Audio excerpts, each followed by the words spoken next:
Yo, last video we met my fucking boy, and now we're gonna do this. Please tell me that was Robert. No, well, it's not. It's not Robert. It's another one. Don't worry about it. Amanda plops the shirt on the counter and grins at the cashier. I love your hair. The cashier says nothing and rings Amanda up, radiating hatred. I hand her a 20.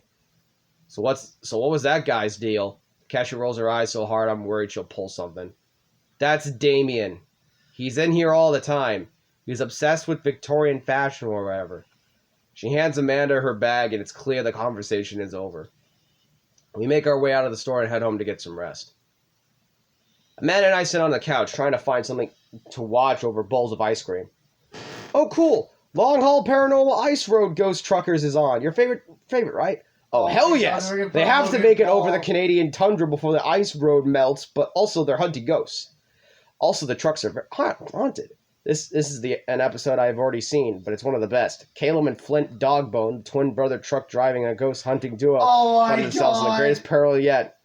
Zach. Oh no, the ghost done got control of the truck. I can't steer on them, they're dead ice Can we roads. pause for a minute, bro? What? You know what they're basing this off of, making fun of? Yes. Supernatural. Oh, of course. Think about it, bro. Twin brothers. It's supernatural. Let me use this AEVP meter to try and communicate with them spirits.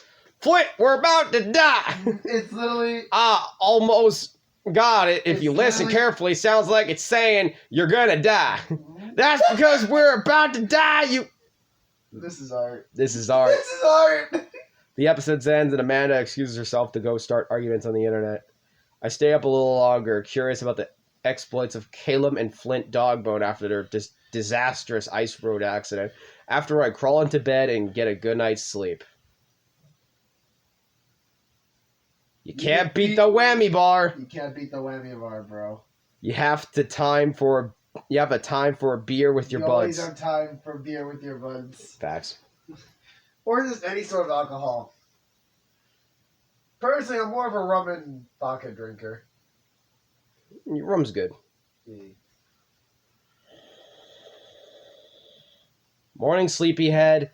5 more minutes. Literally you. You have never ever let me have 5 more minutes, so get up. Fine. We have a cereal for breakfast and spend the morning putting together furniture. Amanda is much better at interpreting the tiny manuals. We're able to put together a few shelves on one desk, but I'm pretty sure it was supposed to be a bookcase.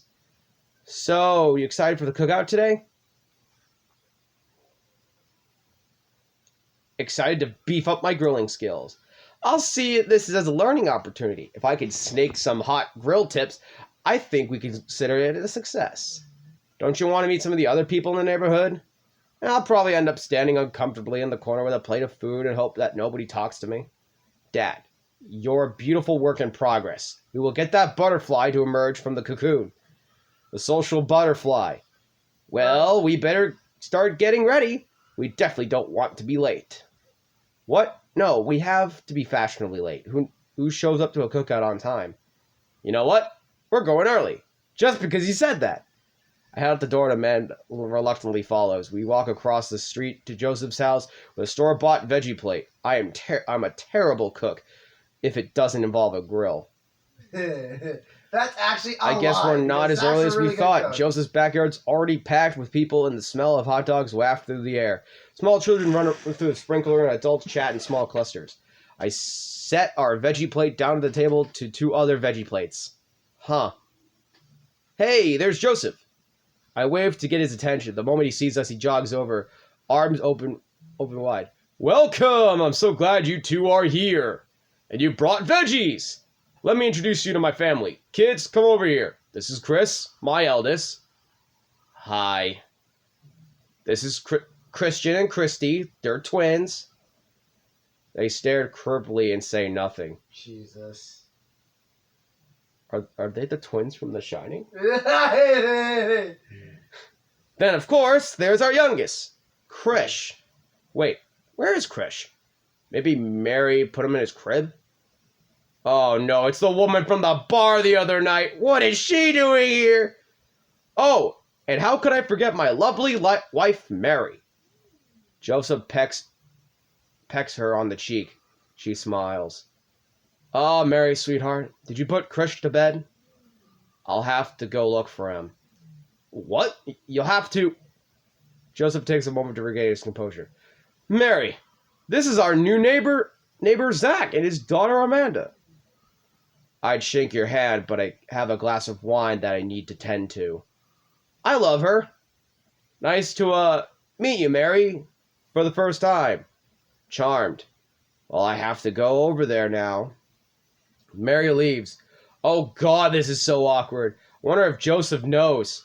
I wonder if Mary knows that Joseph knows. I wonder if Joseph knows that Mary knows that I know. What happened? It takes all my energy not to run away from the barbecue and start fresh in a new city. My wife has a wonderful sense of humor, but please, you two enjoy the barbecue. All the guys are excited to meet you. Here, let me introduce you around. Have you met Matt yet? Who? Hey, Matt, come meet our new neighbors. This is Zach and Amanda. Amanda and I both give him a wave. Hey, I'm Matt. Nice to meet you two. Matt runs the coffee shop down the street. He bakes a mean carrot cake. Matt grins sheepishly. He also knows everything about music. His record collection takes up a whole wall of his house. That's me, the music guy. That's a bit of an understatement. He also used to be in a... I'm just the music guy. Also stoked to discuss music, tunes and stuff. That's so cool. I love music. Matt's ears seem to perk up. Oh, yeah? What kind of stuff do you listen to?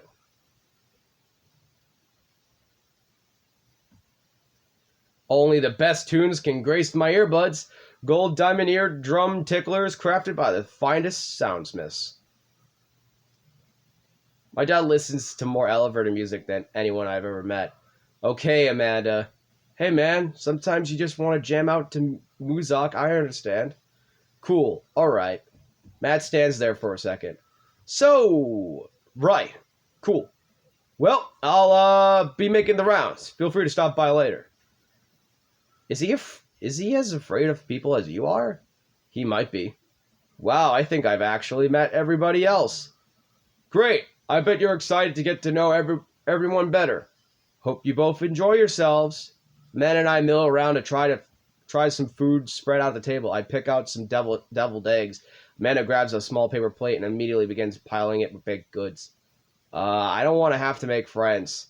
Come on, Dad. Who are you going to party with when I'm off to school? I don't want to have to do pleasantries, Dad. Ugh, we're gonna talk about the weather. Go, do it. Dude, that's literally me as a dad. Oh, they're gonna talk about the weather. I just want to play my video game. I just want to do LP 500. 500. But how could I possibly abandon my only child at a social function? That's bad parenting. This plate of cookies is my new dad. Bye. Amanda shoves me in the center of the yard. Well, there goes nothing. I look around the party and I'm amazed to see some familiar Please faces. tell me our boys here. Oh, it's the coffee guy. Or is he the music guy? Didn't I meet a guy at the bar? Didn't that guy throw a frisbee at my head? Isn't that the guy who threw a fit in Dead Goth and Beyond? Isn't that Amanda's teacher? Hey, I know Craig. But wait a sec. All these people live in our cul-de-sac? That can't be right. I'd better investigate. Robert, the boy! We want to get Robert, so we're talking to Robert. I glance across the yard and notice Robert and Brian chatting over drinks. Man, I don't think I want to deal with being one-upped by Brian or whatever. Brian or whatever happened with Robert last night. Oh no, they caught me staring. Oh no, Brian's waving over. Shoot! I flash a smile and walk over to them. Hey, guys! Zach! How the heck are you? Settling into the neighborhood all right? Oh, you betcha. Got the living room in order, at least. That's great to hear. I've been doing some living room work as well. Finally got the 50-inch in there. The game looks great in high dev. Oh boy. Zach, have you met Robert yet? Yeah, we've met. Robert regards me over his whiskey. Good seeing you again. We were just talking about my most recent camping trip. Spent a night out in the woods with Daisy and Maxwell. She's definitely an outdoorsy one. Even caught her first fish. It's good to see you're taking your daughter out like that. I bet she loved it. And it's great that she loves the outdoors. Mine loves being inside. Brian raises his eyebrows at me. Being inside, making art. She won a local competition for that art. Yep. Did I put it on too strongly? Robert stares at me blankly for a second. Anyway, I haven't gone camping in years, not since the last time. Same here. Well, things change once you have kids. Wait, what happened the last time? Robert takes a long sip of whiskey. Well, old Johnny Boy and me were out in the back country. Johnny Boy's a strong kid. Met him in the army days. Comes from Kansas. They build him tougher out there. Anyway, things got south pretty quickly. Johnny Boy breaks his ankle when the rope bridge snaps. You could see the bone popping out of the skin. Johnny Boy's screaming now, crying for his mama, losing blood. We're 2 days out from the next living soul, and here I am with my dear friend bleeding out in front of me. I'm able to dress the wound, but now I got a fireman carry a 6 foot, 800-pound man over some of the toughest terrain I've ever been in. I won't lie to you. There were moments during those 2 days when I thought I'm about leaving old Johnny Boy. But build a bond with your brothers in arms, and that bond never breaks. I got that boy back to civilization, but I lost some of me out there. I guess that's camping for you. Brian and I stare in disbelief. Robert takes another long sip of whiskey. I'm just kidding. My friend John and I went inner tubing down a river, and he lost a flip-flop. Missed that kid.